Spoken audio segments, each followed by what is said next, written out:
विद्यार्थी मित्र हो, ओम नमः शिवाय. शिव सायन्स अकॅडमीमध्ये मी राम सर तुमचे स्वागत करतो. आज आपण इयत्ता 8वीचा lesson 10 sale and sale organelles पेशी आणि पेशी अंगके पार्ट फर्स्ट पाहणार आहोत. आपण सेलविषयी या अगोदर 7वी 6वीमध्ये माहिती घेतलेली आहे. We use microscope to observe cells. या सेलचं ऑब्झर्वेशन, पेशींचं ऑब्झर्वेशन करण्यासाठी, पाहण्यासाठी आपण मायक्रोस्कोपचा उपयोग करतो. त्यामध्ये कंपाऊंड मायक्रोस्कोप आणि इलेक्ट्रॉन मायक्रोस्कोप यांचा वापर केला जातो. Cell is structural and functional unit of living organisms. Cell म्हणजे पेशी ही स्ट्रक्चरल म्हणजे रचनेचं अँड फंक्शनल म्हणजे कार्याचं, रचनेचं आणि कार्याचं एकक, सजीवांमधलं एकक आहे. आता इथं आपल्याला दोन्ही सेलच्या म्हणजे प्लांट सेल आणि ॲनिमल सेल दोन्ही सेलची आकृती दिलेली आहे, ती आपण ऑब्झर्व करायची आहे. इथं आपल्याला मुख्यतः सेल कॉम्पोनेंट्स म्हणजे पेशीचे घटक पाहायचे आहेत. आता पेशीचे मुख्य 4 घटक आहेत. पहिला आहे सेल वॉल. सेल वॉल पेशी भित्तिका.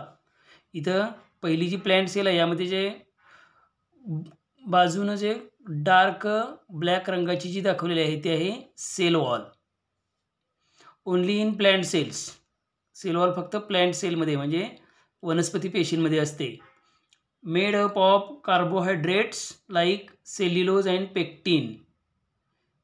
ही सेल वॉल जी आहे ती कार्बोहायड्रेट्सपासून बनलेली असते, सेल्युलोज आणि पेक्टिनसारख्या. फंक्शन्स काय आहेत बघा याचे. सेल वॉलचे फंक्शन्स आहेत सपोर्ट सेल पेशीला आधार देणं, stop entry to excess water पेशीमध्ये जे जादा पाणी येते ते पाण्याचा प्रवेश थांबवणं, ही 2 कामं आहेत. पुढचा महत्त्वाचा सेल कंपोनेंट आहे सेल मेम्ब्रेन. त्यालाच प्लाझ्मा मेम्ब्रेन असं पण म्हटलं जातं. सेल मेम्ब्रेन किंवा प्लाझ्मा मेम्ब्रेन. बघा outermost covering in animal cell. या ॲनिमल सेलमधला सगळ्यात बाहेरचं जे कव्हरिंग आहे ते असतं cell membrane. And second outermost in plant cell. आणि प्लांट सेलमधले बाहेरून दुसऱ्या क्रमांकाचं सगळ्यात बाहेर सेल वॉल असते, त्याच्या आतमध्ये cell membrane. Structure is like protein molecules embedded in 2 layers of phospholipids.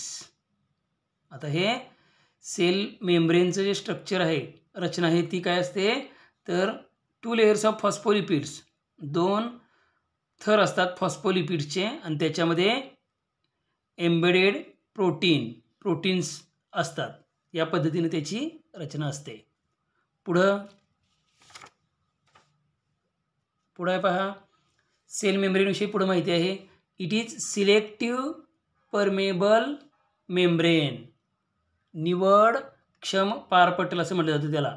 Selective permeable membrane का म्हटलं जातं. As allows entry of some substances while prevent others. काही पदार्थांना एंट्री दिली जाते यातून आत आणि काही पदार्थांना नाही, प्रिव्हेंट थांबवलं जातं. आता कोणत्या पदार्थांना एंट्री असते सेल मेम्ब्रेनमधून आत तर वॉटर, साल्ट, ऑक्सिजन. पाणी, मीठ आणि ऑक्सिजन यांना आत पेशीमध्ये एंट्री दिली जाते. आणि प्रिव्हेंट अदर्स काहींना थांबवलं जातं, जसं की फॉरेन पार्टिकल्सना थांबवलं जातं. पुढं अजून काय माहिती आहे पहा सेल मेम्ब्रेनविषयी. If any changes occur outside cell. जर सेलच्या बाहेर काय बदल झाले, cellular environment does not change. सेलच्या आतमध्ये मात्र काही बदल होत नाही आतल्या वातावरणामध्ये. Due to cell membrane. कुणामुळं सेल मेम्ब्रेनमुळं. आणि ही जी स्थिती आहे म्हणजे सेलच्या आतमध्ये बदल न होणे, धिस इज होमोस्टॅटिस. त्याला म्हटलं जातं होमिओस्टॅटिस. आणि होमिओस्टॅटिस कुणामुळं होतं तर सेल मेम्ब्रेनमुळं. त्यानंतर ॲक्टिव्हिटीज इन सेल. सेलमधले सेलच्या आतमध्ये घडणाऱ्या ॲक्टिव्हिटीज 4 प्रकारच्या आहेत. पहिल्या 2 ज्या आहेत एंडोसायटोसिस आणि एक्झोसायटोसिस, ह्या विथ सेल्युलर एनर्जी, सेलची एनर्जी वापरून होणाऱ्या ॲक्टिव्हिटीज आहेत. पहिली आहे एंडोसायटोसिस म्हणजे पेशी भक्षण. त्यामध्ये entry food and other substances किंवा फूड आणि अदर सबस्टन्सेस आत घेतले जातात, त्याला म्हणायचं एंडोसायटोसिस. एक्झोसायटोसिस म्हणजे पेशी उत्सर्जन, एक्झिट वेस्ट सबस्टन्सेस, पेशीमधून वेस्ट सबस्टन्सेस बाहेर टाकणे, एक्झिट होणे, याला म्हणायचं एक्झोसायटोसिस. त्यानंतर पुढच्या 2 क्रिया आहेत डिफ्युजन आणि ऑस्मॉसिस. ह्या होतात विदाऊट सेल्युलर एनर्जी, सेल्युलर एनर्जीचा वापर न होता आपोआप होणाऱ्या क्रिया आहेत. पहिली आहे डिफ्युजन म्हणजेच विसरण, entry exit of oxygen carbon dioxide, यांची एंट्री होणे एक्झिट होणे ही डिफ्युजन म्हणायचं. आणि ऑस्मॉसिस म्हणजे एंट्री एक्झिट ऑफ वॉटर, पाणी येणे किंवा बाहेर पडणे, पेशीमध्ये आत जाणे किंवा बाहेर पडणे, याला म्हणायचं ऑस्मॉसिस. तर या पद्धतीच्या 4 ॲक्टिव्हिटीज या सेलमध्ये चाललेल्या असतात. ऑस्मॉसिसचे पुन्हा 3 प्रकार आहेत बघा.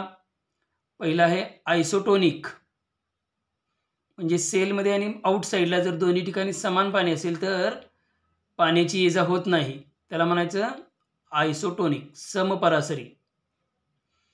हायपोटोनिक दुसरा प्रकार आहे ऑस्मॉसिसचा, हायपोटोनिक, ज्यामध्ये सेलमध्ये लेस वॉटर असतं आणि आउटसाईडला मोर वॉटर असतं. त्यावेळी आउटसाईडहून इनसाईडला म्हणजे सेलमध्ये आतमध्ये पाणी येतं, त्याला म्हणायचं hypotonic osmosis, अपरासरी.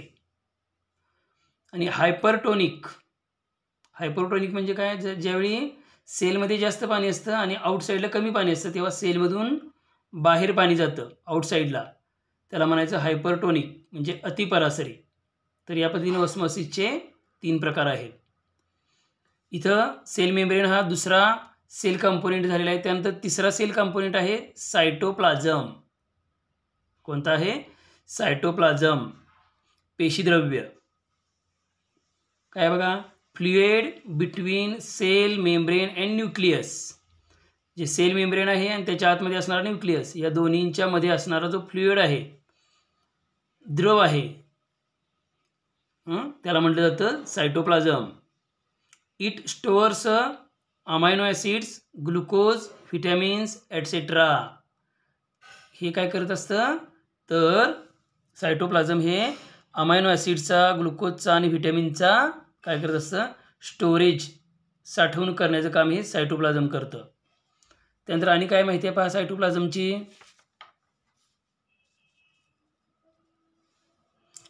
It is medium for cellular chemical reactions.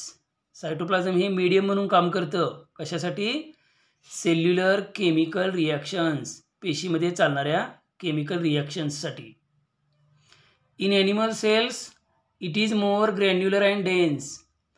प्राणी पेशीमध्ये हे जे सायटोप्लाझम आहे ते मोर ग्रॅन्युलर अँड डेन्स, जास्त घट्ट किंवा जास्त घनता असणार आणि जास्त ग्रॅन्युलर, कणीदार असतं. ठीक आहे. यानंतर चौथा सेल कंपोनेंट आहे सेल ऑर्गनेल्स, पेशी अंगके, सेल ऑर्गनेल्स. बघा, sub units having specific function are cell organelles किंवा ऑर्गन ऑफ द सेल.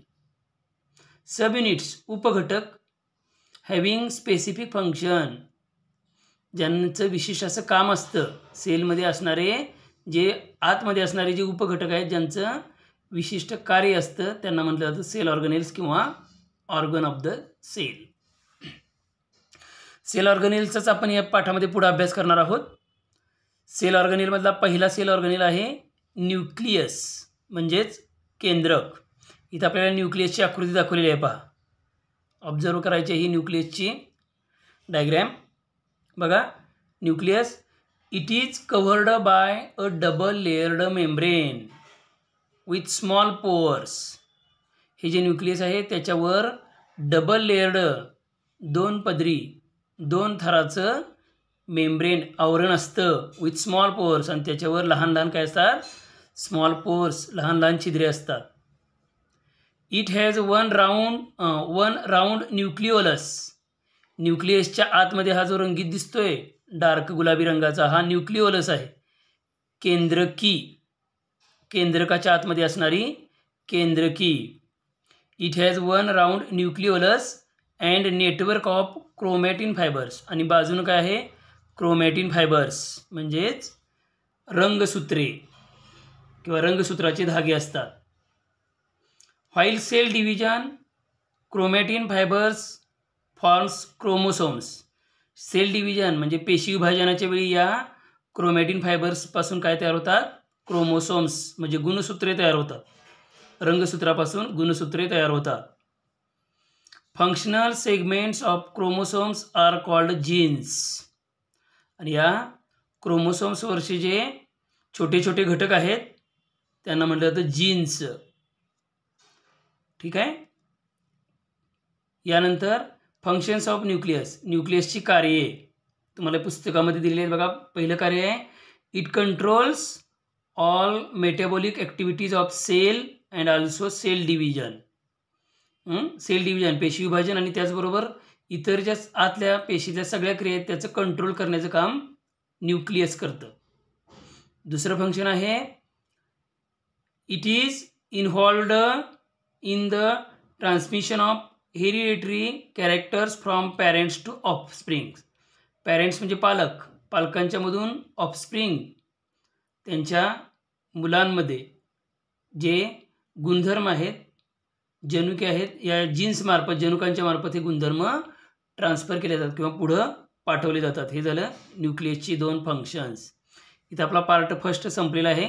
तुम्ही या नोट्स लिहून घ्या. त्याचबरोबर पाठाचं व्यवस्थित वारंवार वाचन करा म्हणजे तुम्हाला हा पाठ समजेल. आजच्यासाठी राम राम.